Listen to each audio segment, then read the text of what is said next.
Hello, 45 Alpha Charlie Papa channel. And today we're going to take a look at a rare CZ variant. It's the CZ75 that's not. And that would be the CZ40B. Now, if you look at it, does it look a little familiar to you? What in the Samuel Colt's going on here? Thank you, Mr. Smiles. Yes. Thanks to Colt, this gun was produced. Now, this is basically the gun that CZ made for Colt. Back in the late 90s, Colt had been through a couple of ownership changes, a couple of disastrous new gun models that they put out. Anyway, they lost a lot of share when the new Double Eagle came out. People just weren't interested in it. It wasn't the greatest gun, and it didn't compare to what was other guns that were out there for less price. And then in 92, they brought out the All-American 2000. Disastrous of a gun that lasted until 94. So in 1998, Colt introduced this gun as the Colt Z40. And it was a gun that they went over to CZ and asked them, can you build us a service pistol? We don't have one in our lineup that meets any current specifications. We've got basically 1911s and revolvers. By 1998, police officers weren't buying revolvers anymore. The 1911 was just for hobbyists. They weren't being carried. So they asked CZ to come up with a pistol for them. And CZ took the venerable CZ75. Colt had two requirements. They wanted it in 40, and they wanted it to look a little bit like a 1911 to go with the rest of their line. Not a problem. CZ went to the drawing board. This was built as a 40 Smith & Wesson. Later on, they had some 9mm conversion kits for it, but they built them. They sent the first batch to Colt. That batch was 600 to 800 guns, from what I'm hearing. There's about 6,800 of them out there that have the Colt Z40 stamp on them. They are a double action only gun. There are a few of those that are single double, because when CZ was developing this, they also developed a double action trigger, a double single action trigger, which this one has, and a decocker trigger mechanism. So they sent them to Colt. Colt was getting ready to introduce them, send them out, but along with that, Colt had another ace up their sleeves, or another bullet in their foot, if you might say. The owner of Colt at the time wasn't a gun person. He didn't know the market. He didn't know what gun people wanted. He didn't know what law enforcement wanted. He didn't know what military and police wanted. He just kind of watched the news and knew what he wanted to do with Colt, and thought that everybody would embrace his idea, and it would, the marriage would be great, and everything would be hunky-dory. What killed this gun for Colt was that they took one of these guns, retrofitted it, brought it to Washington, and introduced their new smart gun. And the law enforcement community, the military community were livid. It went over like a lead balloon. The shooting community was livid. They didn't like the idea of a smart gun, of having to have an extra piece of hardware to make this gun work. And when you're in dangerous situations, and for some reason that second piece of hardware is not working, and then your gun doesn't work, that could be a problem. And they didn't take it to the military and police to ask them what they thought of it. He took it directly to DC and said, I've got a smart gun. We should build this. And that ended the relationship with CZ and Colt. These guns with the Colt name on them kind of became pariahs. Nobody wanted them. And then they became a very slow seller for CZ. They're a very good gun. What happened, it had a stigma on it. And CZ, they needed to get their money back out of it. They needed to make X amount of units. And they had already been in production. They were already making these guns. And so they just rolled over. They were going to do it in the first place, and started making guns branded CZ. And this is the CZ40B.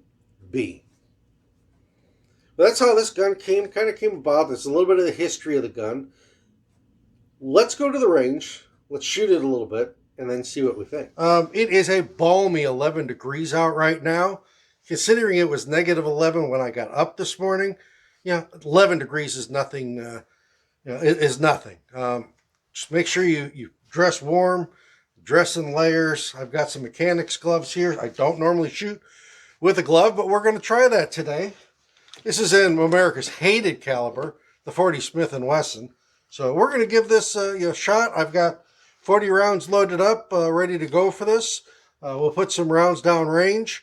See how well this runs in the cold. I mean, I don't usually shoot when it's this cold, but I thought it'd be a good test for this gun to see how well it runs in the cold. So far, so good.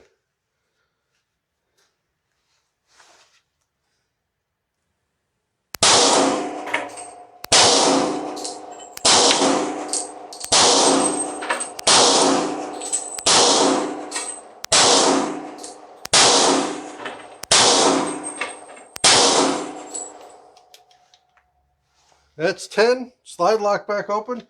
No issues running. Yeah, the group's okay. Some of that could be because I'm wearing the glove. Never shot this gun before, so we'll take a look at the film afterwards, see. But yeah, the group's a little bit more open than I'd like it to be. But it's cold outside.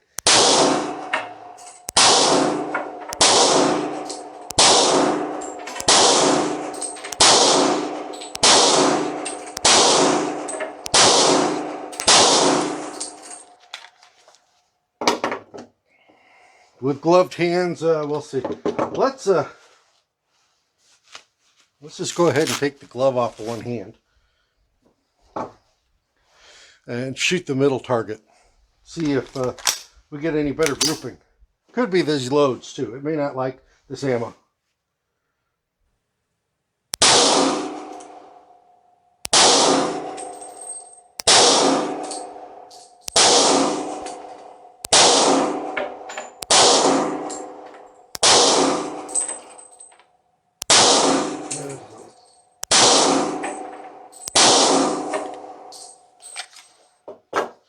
That group tightened up quite a bit using just my hand without the gloves. So yeah, just something to consider and compare. All right, CZ40B. We're going to shoot a little steel here.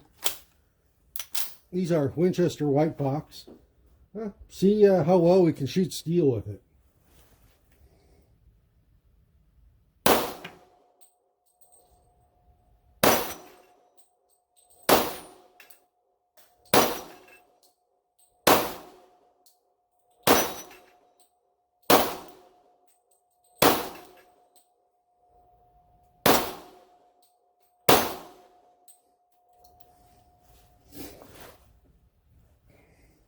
Not too shabby, just need a little practice. All right, we are back from the range. Just thought I'd go over everything that came with this pistol.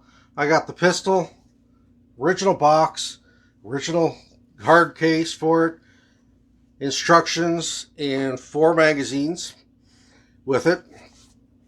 Unfortunately, the magazines, because this pistol was made in 01, are restricted. You can see the cuts here to keep anybody from trying to make this a larger than 10 round magazine. That's 10 rounds. They were originally a 12 round magazine. You can get CZ75B magazines for this. The floor plate's a little different and it sticks out just a little different. But if you want a nice clean look, the original magazines are nice to have. We are empty. It is a double action.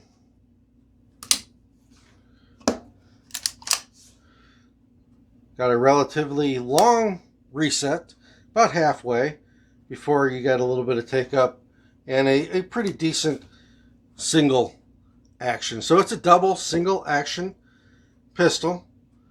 Trigger on it, I think it's right around 11 pounds double action and 5 pounds single action. It does have a trigger bar safety in it, or a firing pin safety in it, so the trigger's got to be all the way back to push the plunger up to release the firing pin. This gun will not fire if the trigger is forward. Now, you can carry it this way in double action, If you don't trust that safety in there and you want a little extra safety, you can always run it at half cock. It's got a half cock function. That also makes the double action a little bit faster in a situation where you need to pull it. Or you can run it, fully cocked and locked if you want to. It does have a safety that engages when the hammer is all the way back. Typical CZ, the slide is embedded into the frame instead of the slide over the frame. So a very compact CZ type setup. Overmolded rubber checkerized grips feel really good in the hand. You've got serrations on the back, serrations on the front. Gives you a pretty good firm grip. A nice beaver tail on the back here to prevent hammer bite. This pistol weighs in at right around 2 pounds. Just a smidge over, and that is empty, which makes this a very pleasant shooting 40 Smith & Wesson gun. 40 Smith & Wesson was intended for service pistols like this. Heavier, all metal pistols. It was not intended for lightweight polymer guns. And that's where I think the 40 gets a little bit of a bad rap at the moment, because this feels like a compact 9mm when firing it because of all the mass and the weight that's here. But you take a compact 9mm and beef it up to 40, you're going to have a lot of recoil, a lot of pop to have to deal with.